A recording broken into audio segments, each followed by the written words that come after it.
Bonjour. Les candidats se racontent beaucoup en ce moment. François Mitterrand, êtes-vous prêt à faire de même? Pas exactement. Pas exactement parce que si je pense que la vie privée, la vie personnelle, explique pour beaucoup la vie publique et qu'il y a des liens très directs entre cette vie publique et cette vie privée, il m'arrive un peu de répugner à l'exhibition. Mais enfin, j'admets qu'il puisse y avoir sur ce plan des explications à donner. Cette réserve mise à part, il y a bien entendu des temps forts dans votre vie privée et dans votre vie politique qui ont marqué des choix. Quels sont-ils? Oui, sûrement, sûrement. Et malgré le peu de temps dont je dispose, je vais essayer de vous le dire brièvement. D'abord, il faut le dire, un milieu familial. L'enfance.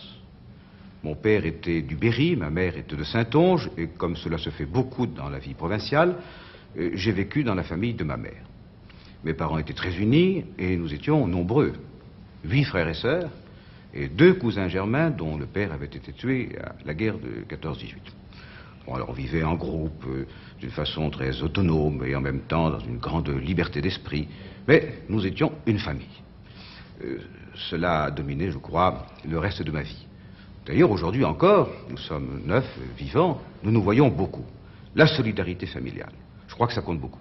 Vous vous retrouverez bien que vous ne soyez pas tous à Paris, enfin vous êtes... Oui, on est un peu dispersés, Paris a fait dans cette famille comme fait pour tout le reste, c'est-à-dire qu'on a été un peu aspirés vers là.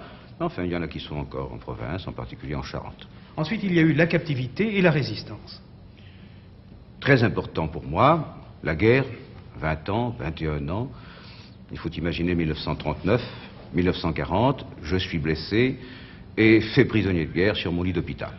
On me transporte, comme tous les autres, en Allemagne et je me retrouve dans un camp en Thuringe, c'est-à-dire au centre de l'Allemagne, dans la région de Weimar. Là, sur un flanc de colline, 35 000 hommes. Quelle expérience! Qu'est-ce que je sais de la vie, ma famille et l'université, milieu protégé. Et me voici soudain affronté à la vie. La loi de l'effort, il fallait surmonter tout ça, ce n'était pas facile.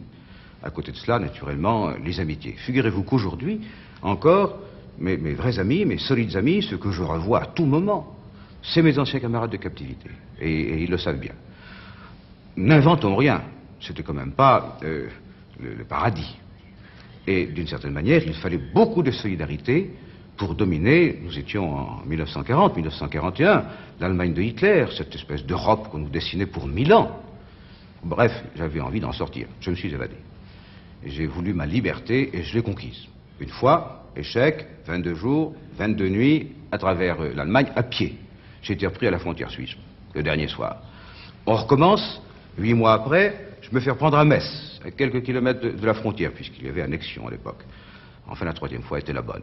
Bref, j'ai conquis ma liberté et j'en suis assez fier encore aujourd'hui. Et j'y tiens, cette liberté. La résistance? La résistance a compté, forcément. Qu'ajouterais-je de particulier, sinon que, revenu en France, je suis parti quelque temps plus tard, je suis revenu fin 41. J'ai organisé un mouvement de résistance d'évadés de guerre au mois de mai 1942, et j'ai été appelé à me rendre à Londres et en Algérie au mois de novembre 1943. Et j'ai été reçu par le général de Gaulle au mois de décembre 1943. Je suis revenu en France, occupé en février 1944. Et j'ai fait partie du premier gouvernement de la France libérée, sous l'autorité du général de Gaulle, en tant que secrétaire général provisoire aux prisonniers de guerre et aux déportés. Grande expérience. Mais elle n'a pas ceci d'original que j'ai retiré de ma vie dans les camps. Et puis quand on vous connaît bien, on sait votre attachement pour votre département, la Nièvre. C'est là que vous vous replongez en quelque sorte dans la réalité des choses. Eh bien, j'y suis depuis 1946. Ça fait maintenant bientôt 27 ans que je suis député de la Nièvre, avec un accident. En 1958, j'avais pris position par un non catégorique à certaines formes de régime et au coup d'État militaire. J'ai été absent du Parlement 3 mois, puisque les Nivernais m'ont renvoyé à ce moment-là au Sénat. Bon, alors, en 27 ans, on apprend beaucoup de choses. Et il est très important que vous sachiez, et au-delà de vous, tous ceux qui veulent bien nous écouter, que j'ai appris une 3e expérience, c'est-à-dire le travail des hommes, la peine des hommes, et aussi les situations de classe. Château-Chinon, il faut savoir que c'est une toute petite ville, 3000 habitants, mais c'est une petite capitale aussi. Et c'est une ville ouvrière, dans un environnement paysan, rural. J'ai donc pu confronter les deux mentalités, étant bien entendu que ça forme un tout. Alors, j'y ai appris beaucoup de choses. Mais le travail et la difficulté, et qu'on me permette de le dire, ce n'est pas un propos électoral, ils le savent bien. Une profonde affection, des liens, enfin c'est comme un mariage entre nous. 26 ans, c'est un bail.